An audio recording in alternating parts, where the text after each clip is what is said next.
यीशु मसीह के नाम में हार्दिक नमस्कार। में हम लोग देख रहे थे कि पौलुस का एक प्रार्थना, पौलुस एफेसी विश्वासियों के लिए प्रार्थना करता है, वो विषय हम लोग देखा।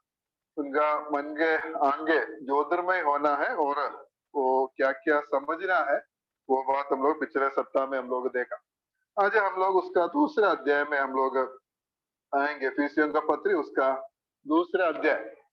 और ये दूसरा अध्याय से हम लोग काफी परिचित है। हम लोग बार बार हमारा आराधना का स्वभाव में सब हम लोग आराधना के लिए ये अध्याय हम लोग पढ़ता है। लगभग इसका हर एक पद हम लोग पढ़ता है और बार बार हम इसको मनन करता है, हम याद करता है। इसलिए ज्यादा डिटेल में जाने के लिए मैं नहीं चाहता है और कुछ बातों को इस अध्याय से हम लोग एक साथ हम लोग मनन करेंगे। उसके लिए प्रभु हमें सहायता करे। और इस दूसरा अध्याय का विषय है हमारा पुराना और अभी का हमारा जो कंडीशन, हम और पास्ट एंड प्रेजेंट कंडीशन, हमारा पुराना अवस्था कैसे था और अभी का हमारा अवस्था कैसा है, वो खास करके हम इसमें देख सकते हैं। मतलब मसीह में आने के पहले हम कैसे थे, मसीह में आने के बाद हमारा जीवन में क्या फर्क हुआ और किस तरह का आशीष हमें मिला है। वो है ना, ये एफिसियों का पत्री का जो मुख्य विषय, स्वर्गीय स्थानों में सब प्रकार की आत्मिक आशीषों से हमें भरपूर किया। प्रभु में आने का पहले हमारी अवस्था किस प्रकार था, आने के बाद में कैसे हमारा जीवन में परिवर्तन आया, हमारा जीवन में क्या क्या बदलावट आया, वो बात हम लोग इस अध्याय में हम लोग देख सकते हैं। और उसका पहले बात है, उसका 1 से 3 पद तक हम लोग पढ़ता है हमारा पुराना अवस्था कैसे थे। उधर कुछ बातों को हम लोग देख सकते हैं, जल्दी हम लोग वो पढ़ेंगे। उसने तुम्हें भी जिलाया जो अपने अपराधों और पापों के कारण मरे हुए थे, जिनमें तुम पहले इस संसार की रीति पर और आकाश के अधिकार के हकीम अर्थात उस आत्मा के अनुसार चलते थे, जो अब भी आज्ञा न मानने वालों में कार्य करता है। इनमें हम भी सबके सब पहले अपने शरीर की लालसाओं में दिन बिताते थे और शरीर और मन की इच्छाएं पूरी करते थे और अन्य लोगों के समान स्वभाव ही से क्रोध की संतान थे।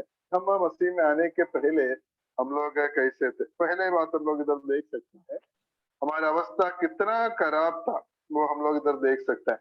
तो पहले पद में ही हम लोग देख सकता है, हम मरे हुए लोग थे। We were dead in our trespasses and sins. हम मरे हुए लोग थे, पाप अपराधों और पापों के कारण हम मरे हुए थे। और इधर 2 शब्द इस्तेमाल किया है, अपराध और पाप, ट्रांसग्रेशन एंड सिन, अपराध और पाप। अपराध का मतलब है फॉल्स स्टेप्स, मतलब गलत कदम, वो हम लोग देख सकता है। और मतलब अपराध मतलब हम लोग समझता है कि ऐसा एक नो एंट्री का जगह में हम लोग गाड़ी लेकर चलने से क्या हो गया, अपराध हो गया, ट्रांसग्रेशन हो गया। और इसलिए जो हम लोग नहीं करना है वो बातें हम लोग जब करता है, और वो है अपराध। नहीं, हम लोग कुछ बात हम लोग नहीं करना है, नहीं करने के लिए जो लिखा है वो जब करता है वो अपराध है। और दूसरा जो बात है पाप, पाप मतलब हमार्ष्य शब्द है और उसका मतलब है मिसिंग द मार्क, मतलब निशाने पर नहीं लगना। वो मतलब हम लोग इधर देख सकता है। मतलब परमेश्वर का जो स्टैंडर्ड है, परमेश्वर हमारा जीवन से जो चाहता है वो हम लोग जब नहीं करता है और उसको पाप बोलकर इधर हम लोग देख सकता है। और ये दोनों प्रकार का जो पाप है, एक है हम लोग जो नहीं करना है वो करना, और जो हम लोग करना है वो नहीं करना, ये दोनों परमेश्वर का दृष्टि में पाप है। और हम लोग बहुत बार क्या सोचता है, जो नहीं करने वाला बात करने से पाप होता है, झूठ बोलना, चोरी करना, हत्या करना, ये सब परमेश्वर नहीं चाहते, वो करने से पाप है। सिर्फ वो नहीं है, हम जो करना है वो नहीं करने से भी क्या होता है, पाप है। और हम इधर देख सकता है कि हम ये दोनों अपराधों और पापों के कारण हम लोग मरे हुए लोग थे। हमारा अवस्था वो था, हम मरे हुए थे। और ये मृत्यु के बारे में हम लोग देखने से 4 मृत्यु के बारे में हम लोग बाइबल में खास करके हम लोग देख सकते हैं। 4 मृत्यु के बारे में हम लोग देख सकते हैं। और पहला जो मृत्यु है आत्मिक मृत्यु, वो इधर हम लोग ये पद में हम लोग वो पढ़ता है, स्पिरिचुअल डेथ, आत्मिक मृत्यु के बारे में। और ये मृत्यु के बारे में हम लोग को मालूम है, परमेश्वर मनुष्य को बनाया, आदम और हव्वा को बनाया और आदम बगीचा में रखा और उसको आज्ञा दिया। उत्पत्ति का किताब 2 अध्याय 16 और 17 पद में हम पढ़ता है, हो परमेश्वर ने आदम को ये आज्ञा दी, तू वाटिका के सब वृक्षों का फल बिना कट के खा सकता है, पर भले या बुरे के ज्ञान का जो वृक्ष है उसका फल तू कभी ना खाना, क्योंकि जिस दिन तू उसका फल खाएगा उसी दिन अवश्य मर जाएगा। परमेश्वर उसको बोला, वो भले बुरे का वृक्ष का फल जब जिस दिन तुम खाएगा उस दिन तुम जरूर मरेगा। लेकिन परमेश्वर का आज्ञा का उल्लंघन आदम और हव्वा किया, हम लोग को मालूम है, और वो लोग फल खाया और उस दिन वो लोग शारीरिक तौर पे नहीं मरा है, लेकिन क्या हुआ है, आत्मिक तौर पे ये लोग मरा है। मृत्यु का मतलब है अलग होना, अलग होना। वो मृत्यु का मतलब जब मनुष्य पाप किया तब मनुष्य परमेश्वर से अलग हो गया, परमेश्वर से दूर हो गया, आत्मिक मृत्यु उनका जीवन में हुआ है। और जितने लोग इस दुनिया में जन्म लेता है सब इस आत्मिक मृत्यु का अधीन है, आत्मिक मृत्यु का अधीन है। इसलिए हम लोग भी पाप और अपराधों के कारण मरे हुए लोग थे, मतलब हम लोग का भी इस आत्मिक मृत्यु हुए थे। और दूसरा जो मृत्यु है वो हम लोग को मालूम है, वो शारीरिक मृत्यु के बारे में है। शारीरिक तौर पर जो मरना है मृत्यु, वो हम लोग इसके बारे में काफी पदों में हम लोग देख सकते हैं। जैसे इब्रानियों का पत्री 9 का 27 में पढ़ता है, जैसे मनुष्यों के लिए एक बार मरना और उसके बाद न्याय का होना नियुक्त है, वो मरना मतलब शारीरिक मृत्यु के बारे में है। और यूहन्ना रचित सुसमाचार 11 अध्याय में और प्रभु यीशु मसीह बोलते हैं उसका 25 पद में, 25 और 26 पद में जो बोलते, यीशु ने उससे कहा, पुनरुत्थान और जीवन मैं ही हूँ, जो कोई मुझ पर विश्वास करता है वो यदि मर भी जाए तो भी जिएगा। वो भी शारीरिक मृत्यु के बारे में है। लेकिन 26 पद में जो मृत्यु बोलकर जो लिखा है वो अनंत काल का मृत्यु है। उधर 26 पद में ऐसे पढ़ता है, और जो कोई जीवित है और मुझ पर विश्वास करता है वो अनंत काल तक नहीं मरेगा। वो अनंत काल का मृत्यु के बारे में है बोलकर हम लोग देख सकता है। और तीसरा जो एक मृत्यु होता है वो है अनंत काल का मृत्यु। तो हम लोग पढ़ता है प्रकाशित वाक्य 20 अध्याय 14 और 15 पद में, मृत्यु और अधोलोक आग की झील में डाले गए, ये आग की झील दूसरी मृत्यु है, और जिस किसी का नाम जीवन की पुस्तक में लिखा हुआ ना मिला वो आग की झील में डाला गया। वो अनंत काल का मृत्यु है, जो मतलब जो परमेश्वर से हमेशा हमेशा के लिए अलग हो जाएंगे। आत्मिक मृत्यु मतलब जो पाप के कारण परमेश्वर से अलग हो गया, दूर हो गया। शारीरिक मृत्यु जब होता है हमारा शरीर और आत्मा अलग हो जाता है, तब शारीरिक मृत्यु हो जाता है। और अनंत काल का मृत्यु जो है, हम परमेश्वर से हमेशा हमेशा के लिए दूर हो जाता है, उसको अनंत काल का मृत्यु बोलकर हम लोग देख सकते हैं। और एक मृत्यु के बारे में हम लोग देख सकता है, वो मृत्यु है रोमियो के पत्री 6 का 2 में हम लोग पढ़ता है, ऐसे लिखा है, हम जब पाप के लिए मर गया तो फिर आगे को उसमें कैसे जीवन बिताए। और वो मृत्यु है पाप के लिए मरना, डाइड टू सिन, पाप के लिए मरना। और जब हम उद्धार पाया, प्रभु यीशु मसीह पर विश्वास किया, तब जो आत्मिक मृत्यु से प्रभु हमें जिलाया है, हमें जीवन मिला है। हम लोग, लेकिन साथ ही साथ जब उद्धार हुआ तब हमें जो परमेश्वर हमें जिलाया, हमें जीवन मिला, लेकिन साथ ही साथ हमें क्या मिला है, हमारा जीवन में एक मृत्यु भी हुआ है। एक जीवन मिला, साथ ही साथ एक मृत्यु भी हुआ है। वो मृत्यु है, वो मृत्यु क्या है, पाप के लिए हम मर गया। पहले पाप के लिए हम जीवित थे, संसार के लिए हम लोग जीवित थे, लेकिन जिस दिन हमारा उद्धार हुआ उस दिन क्या हुआ, पाप के लिए हम मर गया और परमेश्वर के लिए हम लोग जीवित हुआ है। ये हम लोग समझना जरूरी है। और इसलिए प्रभु में आने का पहले, विश्वास में आने का पहले हमारा अवस्था कैसे थे, हमारा अवस्था बहुत खराब थे। हम लोग मरे हुए लोग थे, अपराधों और पापों के कारण हम मरे हुए थे। और दूसरा बात है, प्रभु में आने का पहले, विश्वास में आने का पहले हम कैसे थे। दूसरा पद में हम ऐसे पढ़ता है, जिनमें तुम पहले इस संसार की रीति पर चलते थे। We walked according to the world. हम लोग संसार की इच्छा के अनुसार चलते थे। संसार जहां हमें चलाता है वैसा संसार का रीति होता है, जैसे संसार का सारे लोग चलता है, सब लोग जहां जाता है वैसा हम संसार के हरेक मौज मस्ती में, पाप में, संसार के रंग बिरंगे बातों में हम लोग ऐसा चलते थे। इसलिए प्रभु में आने के पहले हम संसार की रीति के अनुसार हम लोग चलने वाला लोग था।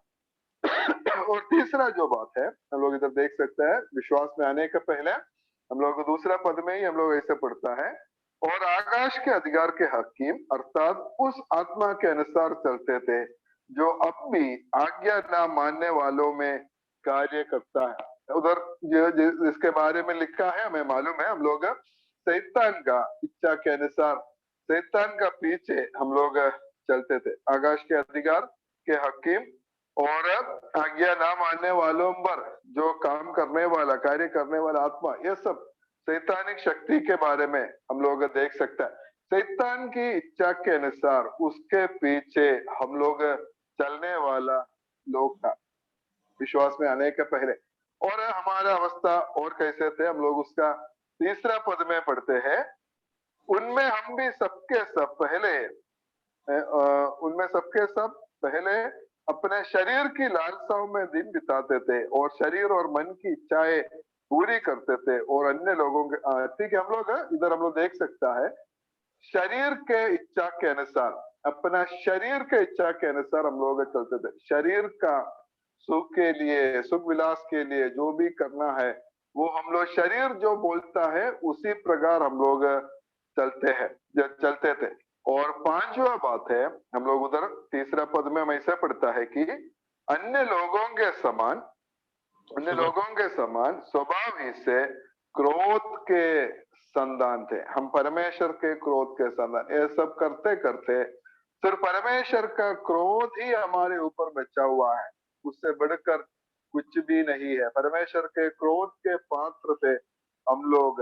हमारे जीवन में बोलने के लिए कोई भी खूबी हमारा जीवन में नहीं थे। पहले है हम लोग मरे हुए लोग थे, संसार की इच्छा के अनुसार चलने वाला है, चलने वाला थे, और शैतान की इच्छा के अनुसार हम लोग चलते थे और शरीर की लालसाओं को पूरा करने के लिए शरीर की इच्छा के अनुसार चलते थे और हम लोग स्वभाव ही से क्रोध के संतान। ये प्रभु में आने के पहले हमारा अवस्था ऐसा था। उस समय संसार, शैतान, शरीर, ये सब हमारा मित्र था, हमारा हमारा दोस्त था, और उसके साथ में, उसके साथ दोस्ती में हम लोग चलते थे। लेकिन एक बात हम लोग याद करना है कि प्रभु में आने के बाद में यह संसार, शैतान और शरीर जो है हमारा दुश्मन बन गया है। पहले हम ये तीनों को हम लोग मानता था, तीनों के अनुसार हम लोग चलता था, लेकिन प्रभु में आने के बाद संसार हमारा दुश्मन हो गया, शैतान हमारा दुश्मन हो गया, शरीर हमारा दुश्मन हो गया। अभी हम इन तीनों के पीछे चलने वाला नहीं होना है, हम परमेश्वर का पीछे चलना है। इसलिए ये तीनों हमारा दुश्मन बन गया है। इसलिए प्रभु में आने के पहले हमारा अवस्था इतना भयानक थे, इतना इतना भयंकर थे, और वहां से कोई बचाव, कोई उम्मीद हमारा जीवन में नहीं था। सिर्फ परमेश्वर का क्रोध हमारे ऊपर बचा हुआ था। अभी हम लोग उसके नीचे हम लोग पढ़ता है कि परमेश्वर हमारे लिए क्या किया, ऐसा लोगों के लिए, हमारे लिए परमेश्वर क्या किया है वो हम लोग नीचे में हम लोग देख सकते हैं। उसका परमेश्वर क्या किया है, 7 बातों को हम लोग देख सकता है। पहला है परमेश्वर हमसे प्रेम किया। 4 पद में हम पढ़ता है, परमेश्वर ने जो दया का धनी है, अपने उस बड़े प्रेम के कारण जिससे उसने हमसे प्रेम किया है। परमेश्वर ऐसे लोगों से, जो मरे हुए लोग, संसार के पीछे, शैतान के पीछे, शरीर के पीछे चलने वाला, ऐसा लोगों को परमेश्वर प्रेम किया है। बिना मतलब परमेश्वर हमसे प्रेम किया है। परमेश्वर का प्रेम के बारे में हम लोग कभी भी पूरा वर्णन नहीं कर सकते। जितना भी हम लोग बोले तो काफी नहीं है। परमेश्वर ऐसे हमसे प्रेम किया है। फिर भी हम लोग कुछ पदों को हम लोग पढ़ेंगे परमेश्वर का प्रेम के बारे में। हम लोग ये सब पद हमें जानता है। रोमियो का पत्री 5 का 8 में हम लोग पढ़ता है, परंतु परमेश्वर हम पर अपने प्रेम की भलाई इस रीति से प्रकट करता है कि जब हम पापी ही थे तभी मसीह हमारे लिए मरा है। परमेश्वर का प्रेम, जब परमेश्वर का प्रेम की भलाई इस रीति से प्रकट किया, परमेश्वर का प्रेम परमेश्वर प्रकट किया, परमेश्वर का प्रेम का एक्सिबिशन सेंटर है, उसका मैनिफेस्टेशन, परमेश्वर अपना प्रेम को प्रकट करने का जो जगह है काल्वरी का क्रूस है। जब हम पापी थे, जब हमारे जीवन में कोई उम्मीद नहीं था, जब हम ऐसा क्रोध के संतान थे, ऐसा समय में परमेश्वर हमसे प्रेम किया। और यूहन्ना का पहला पत्री 4 अध्याय में पूरा हम लोग वो प्रेम के बारे में पढ़ सकते हैं। सिर्फ एक पद उस पे से हम लोग पढ़ेंगे, 4 का 10, यूहन्ना का पहला पत्री 4 का 10। प्रेम इसमें नहीं कि हमने परमेश्वर से प्रेम किया, पर इसमें है कि उसने हमसे प्रेम किया और हमारे पापों के प्रायश्चित के लिए अपने पुत्र को भेजा है। हम परमेश्वर को प्रेम नहीं किया, परमेश्वर हमसे प्रेम किया। वो है परमेश्वर का प्रेम का विशेषता। इसलिए परमेश्वर हमसे प्रेम किया। और परमेश्वर हमसे क्या किया है, दूसरा बात है, हम लोग 4 पद में हम ऐसा पढ़ा था, परमेश्वर ने जो दया का धनी है, परमेश्वर हमारे ऊपर दया किया है। He has shown mercy। परमेश्वर हमारे ऊपर दया किया है, करुणा दिखाया। परमेश्वर हमारे ऊपर दया किया है। और दया का मतलब है, करुणा का मतलब क्या है? करुणा का मतलब है कि हम जो पाने वाला, हम जिस सजा के लिए हम लोग जो सजा जो सजा हम लोग को पाना है, वो सजा हमें नहीं देना, वो है परमेश्वर का करुणा। जो सजा के लिए हम लायक थे, जो दंड के लिए हम लोग लायक थे, वो सजा, वो दंड हमें परमेश्वर नहीं दिया। वो है परमेश्वर का बड़ा दया या बड़ा करुणा। परमेश्वर का करुणा हमारे ऊपर हुआ है। और लेकिन हम एक बात समझना है, परमेश्वर हम लोग को दंड नहीं दिया, परमेश्वर का दया हमें मिला, परमेश्वर का करुणा हमें मिला। लेकिन हमारा परमेश्वर धर्मी परमेश्वर है, पाप को ऐसा नहीं छोड़ सकता है। पाप का दंड देना ही है, वो परमेश्वर का धार्मिकता है। परमेश्वर अब उस हमारे पाप का दंड परमेश्वर दिया है, लेकिन हम लोग को नहीं दिया। अपना प्रिय पुत्र प्रभु यीशु मसीह के ऊपर परमेश्वर उस पाप के दंड दिया है। इसलिए हम परमेश्वर को स्तुति कर सकता है। परमेश्वर का बड़ा करुणा हमारे ऊपर हुआ है। और तीसरा, परमेश्वर हमसे क्या किया है, हम उसका 5 पद में और 8 पद में दोनों हम लोग देख सकता है कि अनुग्रह ही से तुम्हारा उद्धार हुआ। 8 पद में भी हम लोग देख सकता है, विश्वास के द्वारा अनुग्रह ही से तुम्हारा उद्धार हुआ है। परमेश्वर क्या किया, परमेश्वर अपना अनुग्रह हमारे ऊपर दिखाया है। परमेश्वर अनुग्रह किया, परमेश्वर का अनुग्रह हमारे ऊपर हुआ है। और अनुग्रह, परमेश्वर के अनुग्रह का मतलब है कि हम जो नहीं चाहता है, हम मतलब जिसके लिए हम लायक नहीं थे, वो आशीष हमें जो देता है उसको अनुग्रह बोलता है। हम अभी मसीही जीवन में जो भी आशीष हम लोग अनुभव करता है, जो भी हम लोग महसूस करता है, वो सबके लिए हम लायक नहीं थे, लेकिन परमेश्वर ये सब हमारे लिए दिया है। ये परमेश्वर का बड़ा अनुग्रह है। हम लोग जिसके लिए लायक नहीं थे, वो परमेश्वर हमें दिया। हमारे लिए उद्धार पाना ही काफी था। हमें नरक से बचना वही हमारे लिए काफी था। लेकिन परमेश्वर सिर्फ उतना नहीं किया और बहुत कुछ उसके साथ में हमें किया, इतना तक किया स्वर्गीय स्थानों में सब प्रकार की आत्मिक आशीषों से हमें भरपूर किया। ये सब कुछ परमेश्वर के अनुग्रह से हुआ, हमारा तरफ से कुछ भी नहीं है, हम उसके लिए लायक नहीं है। इसलिए वो परमेश्वर का बड़ा अनुग्रह है। और परमेश्वर हमारे लिए क्या किया है, हम उसका 5 पद में हम पढ़ता है। हम लोग पहले पद में भी हम लोग पढ़ा था, 5 पद में पढ़ता है, जब हम अपराधों के कारण मरे हुए थे तो हमें मसीह के साथ जिलाया है। हमें परमेश्वर जिलाया, मरे हुए अवस्था से परमेश्वर हमें मसीह के साथ जिलाया, हमें जीवन दिया है, हमें जिलाया है। और क्या किया उसका 5 पद में हम लोग आखिरी में इसे पढ़ते हैं, अनुग्रह ही से तुम्हारा उद्धार हुआ है। 8 पद में भी हम लोग देख सकते हैं, विश्वास के द्वारा अनुग्रह से तुम्हारा उद्धार हुआ है। वो हमें उद्धार किया, ही हैज सेव्ड अस, हमें उद्धार किया।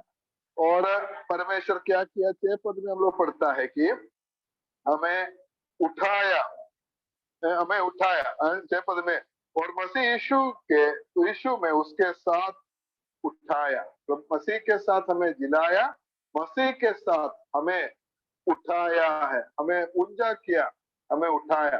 कहां तक हमें उठाया है उसका 6 पद में हम लोग देख सकता है, मसीह यीशु में उसके साथ उठाया और स्वर्गीय स्थानों में उसके साथ हमें बैठाया। मसीह के साथ हमें बैठाया, मसीह के साथ हमें जिलाया, मसीह के साथ हमें उठाया और मसीह के साथ हमें स्वर्गीय स्थानों में उसके साथ हमें बैठाया है। इतना ऊंचे जो पद हमारे जीवन में परमेश्वर किया है, इतना बड़े बड़े कार्य हमारे जीवन में परमेश्वर किया है। आज हमारा स्थान है, हम मसीह के साथ स्वर्गीय स्थानों में मसीह के साथ हम लोग बैठे हुए हैं, हमें बैठाया है, मसीह के साथ बैठा है। तब हम लोग बोल सकता है कि आज हम स्वर्ग में नहीं है, इस दुनिया में है।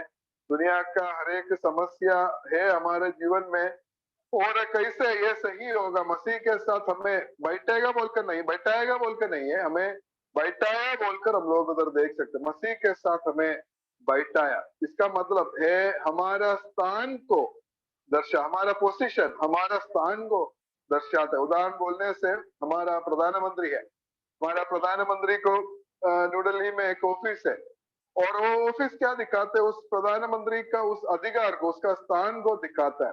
वो हमेशा ऑफिस में शायद नहीं बैठता है, लेकिन वो जहां भी है वो ऑफिस क्या दर्शाता है कि उनका जो स्थान है। उसी प्रकार हमारा स्थान है मसीह के साथ, हम स्वर्ग में हमें बैठाया है, और इसी प्रकार हमें परमेश्वर ऊंचा किया है।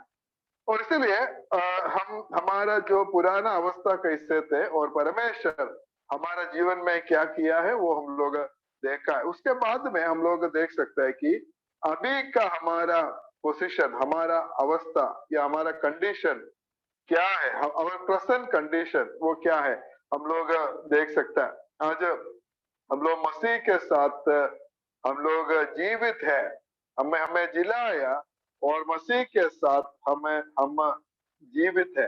पहले हम मरे हुए लोग थे, मतलब परमेश्वर से हम लोग दूर थे, परमेश्वर के साथ हमारा कोई संगति नहीं था, परमेश्वर के पास हम लोग नहीं जा सकते थे। लेकिन आज हमें परमेश्वर हमें जिलाया है, इसका मतलब है परमेश्वर के साथ हमारा संगति मिला है, परमेश्वर के साथ हमारा सहभागिता मिला है, इसलिए हम आज जीवित है। ये हम लोग समझना है, आज हम लोग जीवित है, जीवित होकर भी हम लोग जो मरे हुए लोगों के साथ सो सकता है, ऐसा एक बात होने का संभावना है, लेकिन कभी ऐसा नहीं होना है। इफिसियों का पत्री 5:14 में वो बात हम लोग देख सकता है। इफिसियों का पत्री 5:14 में हम लोग पढ़ता है, सोने वाले जाग और मुर्दे में से जी उठ, तो मसीह की ज्योति तुझ पर चमकेगी। आज बहुत सारे विश्वासी लोग या हम लोग काफी बार क्या करता है, हम लोगों को जीवन है, लेकिन जीवन होने से भी मरे हुओं के साथ हम लोग सो रहा है। मतलब देखने में सब एक ही है, एक जैसा ही लगेगा। जिसका जिंदा जो जो मरा है जो पता नहीं चलेगा, सब लोग एक समान है। वैसे जैसा विश्वासी अविश्वासी एक जैसा दिख रहा है, वो लोग भी विश्वासी लोग भी संसार में मिल गया है और एक साथ वो लोग जी रहा है। ऐसा नहीं होना है। हम लोग ऐसा सोने वाला, जो मरे हुए लोगों के साथ सोने वाला नहीं होना है। हम लोग उठना है और हम प्रभु के लिए हम लोग आगे बढ़ना बहुत जरूरी है। इसलिए परमेश्वर प्रभु हमें जिलाया और हम जीवित है। परमेश्वर के साथ हमारा संगति है, उसके साथ हमारा सहभागिता है। और दूसरा बात है कि हमें उद्धार मिला, हम उद्धार पाए हुए लोग हैं। वी आर सेव्ड, हम उद्धार पाए हुए लोग हैं। 5 पद में और 8 पद में हम लोग वो बात को हम लोग देख सकते हैं। 8 पद पढ़ता है, विश्वास के द्वारा अनुग्रह से तुम्हारा उद्धार हुआ है और ये तुम्हारी ओर से नहीं, परमेश्वर की दान है। और हमारा उद्धार हुआ, और ये उद्धार कैसे हुआ है? परमेश्वर की अनुग्रह से हुआ है। परमेश्वर का अनुग्रह विश्वास के द्वारा अनुग्रह से। तब हम लोग बोल सकता है कि जो हम विश्वास किया इसलिए परमेश्वर अनुग्रह किया, तो भी हम विश्वास किया इसलिए मेरा उद्धार हुआ बोल के बोल सकते हैं। लेकिन कभी भी ऐसा नहीं है। हम विश्वास किया तो भी वो भी परमेश्वर का अनुग्रह है। परमेश्वर का अनुग्रह हमारे जीवन में हुआ, इसलिए हम लोग विश्वास कर सका और विश्वास के द्वारा अनुग्रह से हमारा उद्धार हुआ है। परमेश्वर हमारे लिए सब कुछ किया है और परमेश्वर का अनुग्रह हमारे ऊपर हुआ। इसलिए उद्धार कैसे हुआ? अनुग्रह से हुआ और विश्वास के द्वारा हमारा उद्धार हुआ। और तीसरा बात है कि ये तुम्हारी ओर से नहीं वरन परमेश्वर का दान है। ये पूरा रीति से मुफ्त है, परमेश्वर फ्री में परमेश्वर का दान है। और ऐसे हमें ये परमेश्वर का दान है, उसके लिए हम लोग कुछ भी नहीं किया, हमारा तरफ से कोई काम नहीं था। ये परमेश्वर का तरफ से फ्री में हमें मिला है। इसलिए हम लोग कोई घमंड कभी भी नहीं करते। वो बात हम लोग 9 पद में पढ़ता है, वो ना कर्मों के कारण ऐसा ना हो कि कोई घमंड करे। हम लोग को घमंड करने के लिए कुछ भी नहीं है। तो ये सब परमेश्वर के दान है, इसलिए घमंड करने के लिए कुछ भी नहीं है। और तीसरा बात है हमारा आज का अवस्था क्या है? हम लोग उसका 10 पद में पढ़ता है, हम उसके बनाए हुए हैं और मसीह यीशु में उन भले कामों के लिए सृजे गए जिन्हें परमेश्वर ने पहले से हमारे करने के लिए तैयार किया। हम परमेश्वर के बनाए हुए हैं। वी आर इस वर्कमैनशिप, हम परमेश्वर के बनाए हुए हैं। और बनाए हुए मतलब तो पोइमा बोलकर एक शब्द उधर इस्तेमाल किया, पोइमा, और वहां से पोयम या कविता वहां से आए हुए हैं। जैसा एक कवि, एक पोएट, एक कवि जैसे एक पोयम को लिखते, कविता को जो लिखता है और उन्होंने अपना ये कविता लिखता है और बार बार उसको उसका सही करना पड़ता है। इधर ऐसा उसको बहुत सारा करेक्शन करना है, बार बार लिखना पड़ता है। ऐसा बहुत मेहनत करने के बाद में आखिरी में एक एक प्रोडक्ट, एक कविता उसके पास मिलता है और वो शब्द हम लोग इधर देख सकता है। और दूसरा मतलब हम लोग देखने से, जैसे काटमेस्त्री, एक काटमेस्त्री एक सामान बनाते, उदाहरण के तौर पे एक टेबल, एक मेज जब बनाता है, वो बहुत मेहनत के साथ वो काम करता है, मेहनत करता है, अपना मन में जो प्लान है उसके अनुसार उन्होंने करता है। आखिरी में एक प्रोडक्ट, एक वस्तु उसको मिलता है वहां से। और वो मतलब हम लोग इधर से देख सकते हैं, हम परमेश्वर से, हम उसके बनाए हुए हैं, हम उसका, वी आर इस वर्कमैनशिप, परमेश्वर का बनाए हुए, परमेश्वर का बनाए हुए जो सामान है हम लोग, परमेश्वर हमारा उद्धार के लिए और बहुत कुछ परमेश्वर ने किया है। वो परमेश्वर का काम को हम लोग देख सकता है। और हम लोग इधर देख सकता है कि और मसीह यीशु ने उस भले कामों के लिए सृजे गए हैं। हम हमें सृजे गए बोलकर हम लोग इधर देख सकते हैं। हमें मालूम है कुरिन्थियों का दूसरा पत्री 5 का 17 पद में, यदि कोई मसीह में है तो वो नई सृष्टि है, पुरानी बातें बीत गई, देखो सब बातें नई हो गया है। एक नया सृष्टि, पुराना सब कुछ बीत गया, सुबह पुराना सब कुछ बीत गया, मतलब पुराना कुछ भी नहीं है, अभी एक नया सृष्टि है। परमेश्वर की सृजे गए हम लोग, और पुराने बातें बीत गई और सब बात नई हो गई है। और ये जो नया बनाने का जो प्रक्रिया उद्धार में शुरू किया, और चलते रहता है, परमेश्वर का वो काम हमारा जीवन भर होते रहता है, हमारा मृत्यु तक वो काम हमारे जीवन में होते रहेगा। और परमेश्वर हमसे क्या चाहता है, ये सारा का हमारे जीवन में परमेश्वर का ये पूरा सारा प्रयत्न है, पूरा काम है। और परमेश्वर हमसे क्या चाहता है, हम लोग पिछले दिनों में हम लोग वो बात को हम लोग देखे थे, फिर भी हम लोग और एक बार देखेंगे। परमेश्वर हमसे क्या चाहता है और क्या बनाने के लिए परमेश्वर कोशिश करता है। रोमियो का पत्र 8 का 29 में हम लोग ऐसा पढ़ा था, जिन्हें उसने पहले से जान लिया है उन्हें पहले से ठहराया भी है कि उसके पुत्र के स्वरूप में हो, ताकि वो बहुत भाइयों में पहलोटा ठहरे। परमेश्वर हमारे जीवन से चाहता है कि हम उसके पुत्र के स्वरूप में होना, प्रभु यीशु मसीह के जैसे हम लोग बनना है। वो काम हमारे जीवन में वो करते रहते, वो हमारे उद्धार के साथ में शुरू किया और वो परमेश्वर का काम जारी है, चलते हैं। और परमेश्वर चाहता है हमारा जीवन अपने पुत्र का जैसा होना है, वो परमेश्वर हमारा जीवन से चाहता है अपना पुत्र के जैसा हम लोग बनना।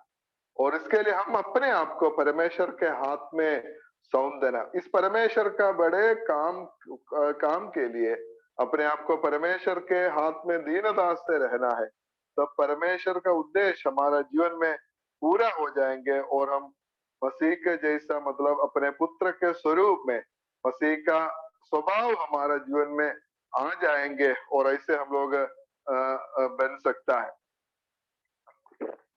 और हमें क्यों सृजे गए हैं, इधर हम लोग देख सकता है कि मसीह यीशु में उन भले कामों के लिए सृजे गए हैं जिन्हें परमेश्वर ने पहले से हमारे करने के लिए तैयार किया। भले भले कामों के लिए सृजे गए।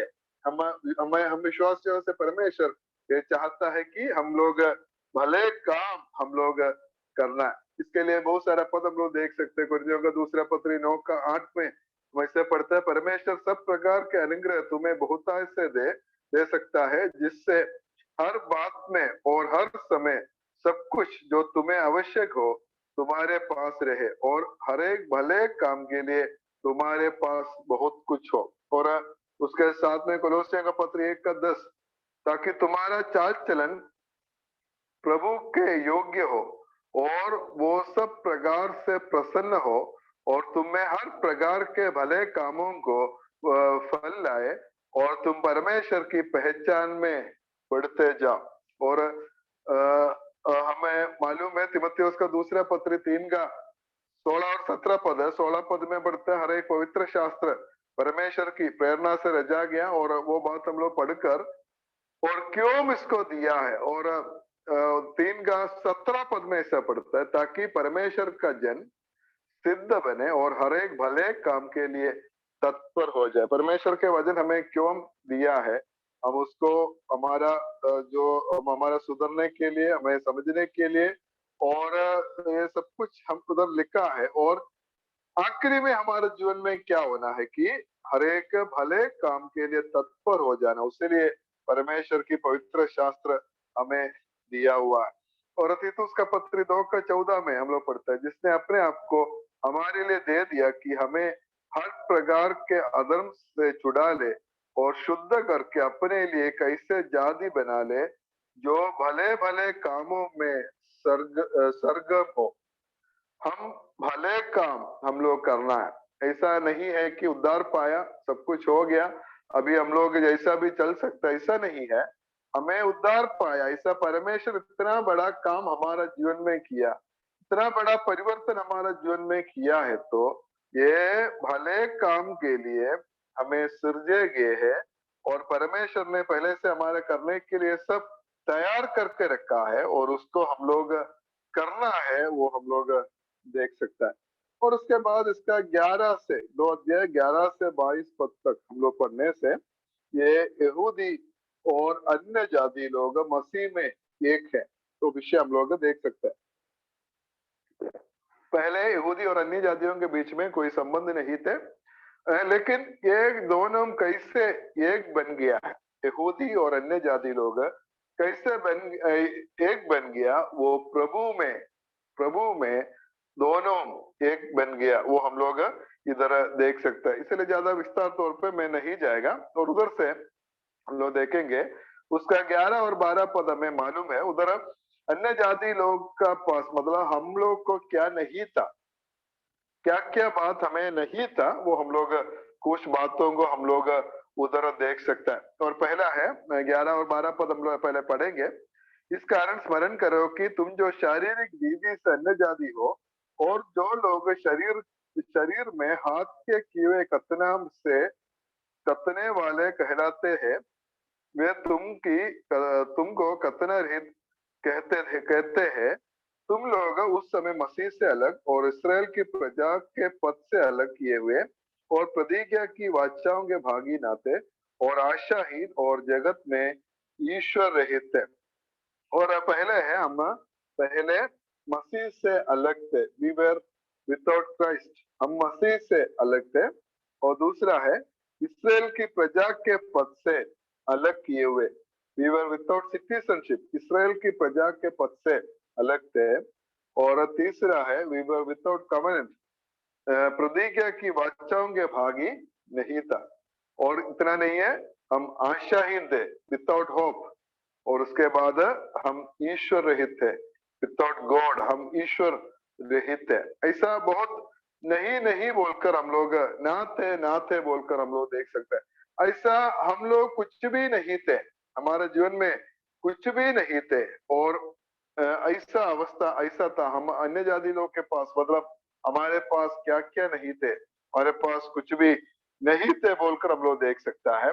लेकिन परमेश्वर हमारे जीवन में क्या क्या किया है, वो हम लोग उसका 13 से 18 पद तक हम लोग देख सकते हैं। यहूदी और अन्य जातियों को एक बनाने के लिए परमेश्वर क्या किया है, वो हम लोग उधर हम लोग देख सकते हैं। मसीह का लहू जो है, मसीह का लहू उसका 13 पद में पड़ता है, अब मसीह यीशु में तुम जो पहले दूर थे, मसीह के लहू के द्वारा निकट हो गया है।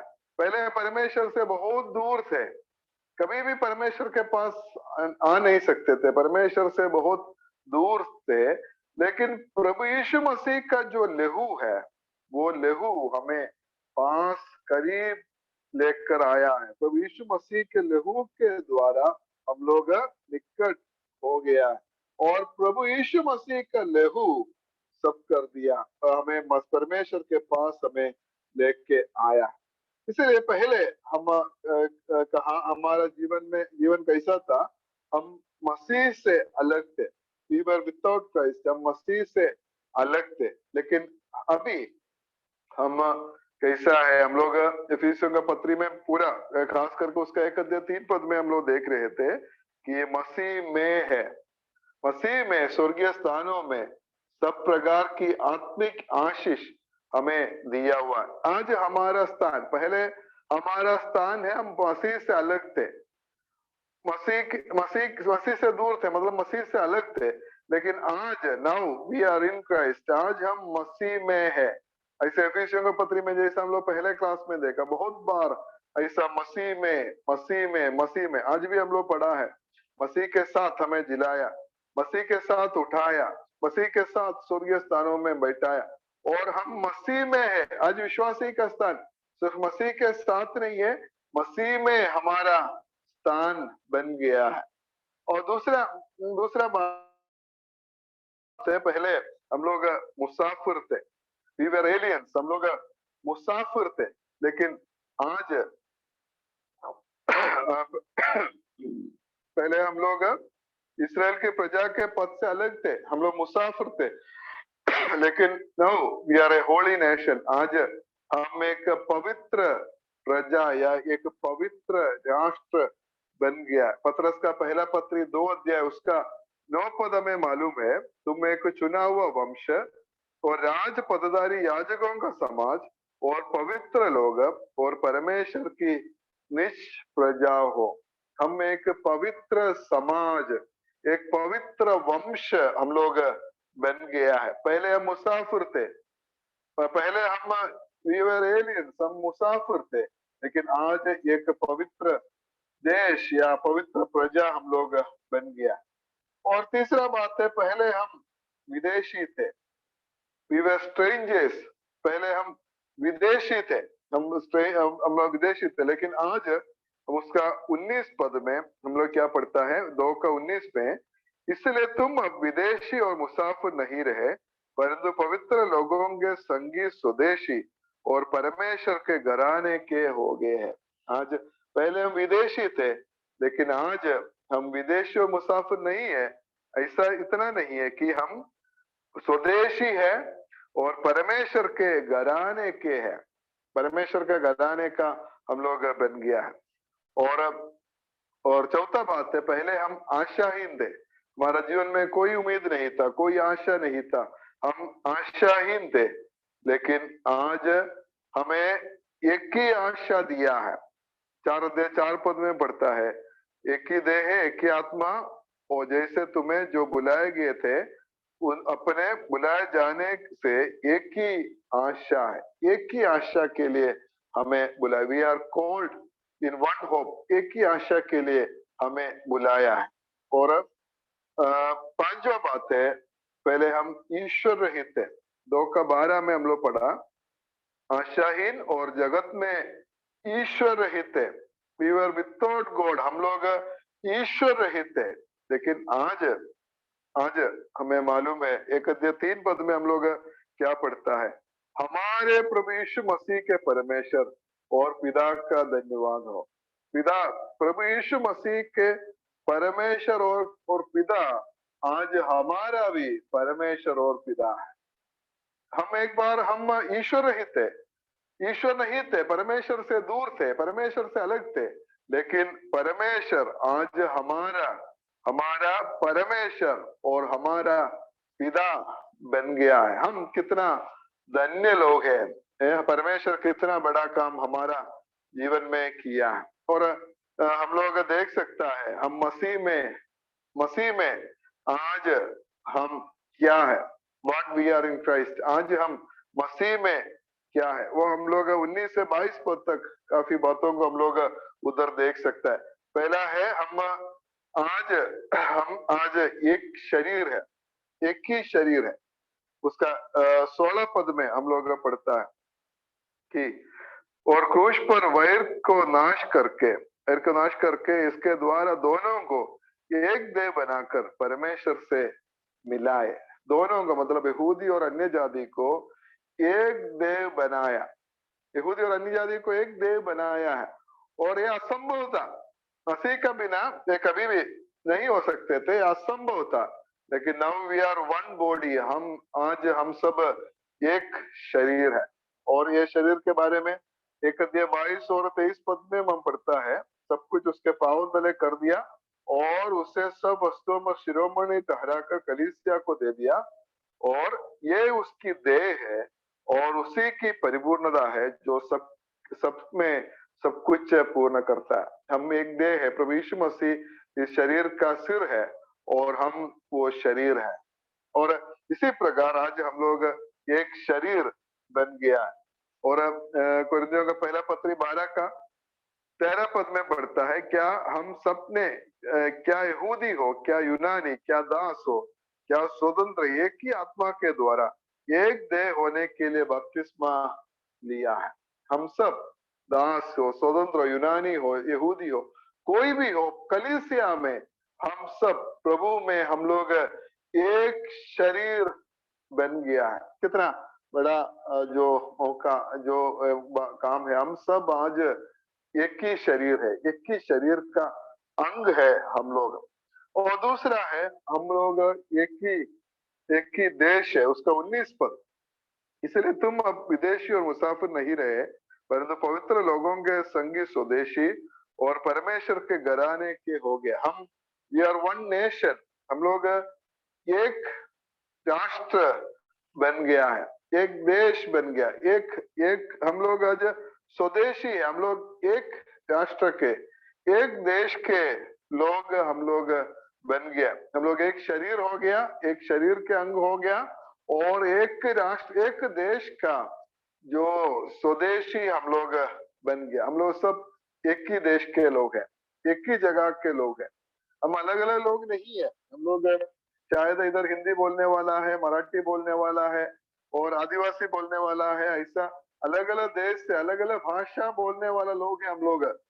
जो ऐसे होने से भी आज हम लोग एक ही देश का हम लोग बन गया और एक ही शरीर का हम लोग बन गया है। और तीसरा बात है, हम लोग इधर 19 पद में ही हम लोग पढ़ा है कि हम परमेश्वर के घराने के हो गया, हम एक वी आर वन फैमिली, हम एक परिवार का सदस्य बन गया, हम एक परिवार हम लोग बन गया। कितना बड़ा रिश्ता है हमारे बीच में।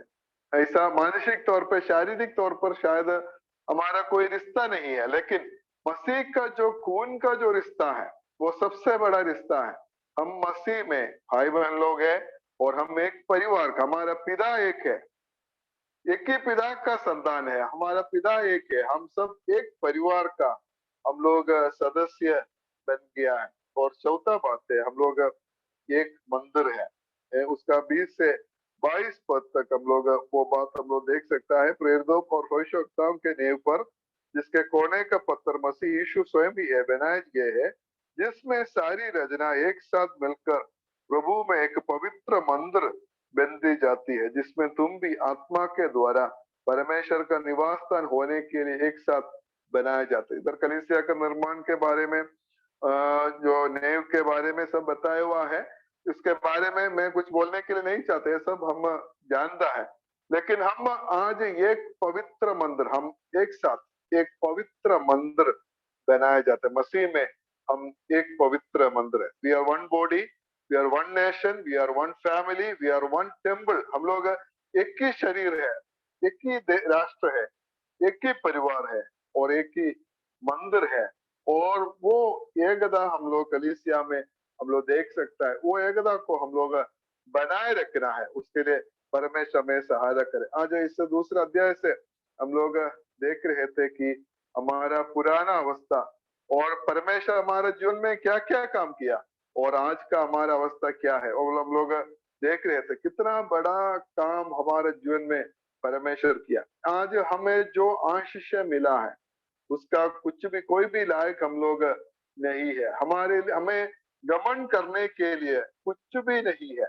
हम सिर्फ प्रभु के चरण में गिरकर 2 बूंद आंसू उसके चरण में गिरा सकता है और उसका हृदय से निकलने वाला, हृदय का अंदर से आने वाला धन्यवाद के शब्द बोल सकता है। उससे बढ़कर हमारे जीवन में कुछ भी करने के लिए नहीं है। हम हमारे जीवन में कोई लायक नहीं थे, कोई खूबी नहीं थे, लेकिन हमें इतना तक आशीष किया। स्वर्गीय स्थानों में सब प्रकार के आत्मिक आशीषों से हमें भरपूर किया, हमें हमें जिलाया, हमें उठाया, मसीह के साथ हमें बैठाया है और हमें हमें उद्धार किया और हम परमेश्वर का बड़ा अनुग्रह हमारे ऊपर हुआ, परमेश्वर का प्रेम हमारे ऊपर हुआ, परमेश्वर का करुणा हमारे ऊपर हुआ। हमें परमेश्वर का हम उसके बनाए हुए हैं और हम उसके सृजे गए। परमेश्वर का बड़े काम हमारे जीवन में हो रहा है और हम हमें प्रभु में मसीह में हमारा स्थान हो गया। स्वर्गीय स्थानों में हमें मसीह के साथ बैठाया। प्रभु हमें सहायता करे, प्रभु हमारे जीवन में किए हुए कामों को हम लोग याद करेंगे और हमारे आत्मिक आशीषों को हम लोग समझते हुए हम लोग प्रभु में हम लोग आगे बढ़ेंगे। उसके लिए प्रभु हम सबको सहायता करे। परमेश्वर के नाम की महिमा।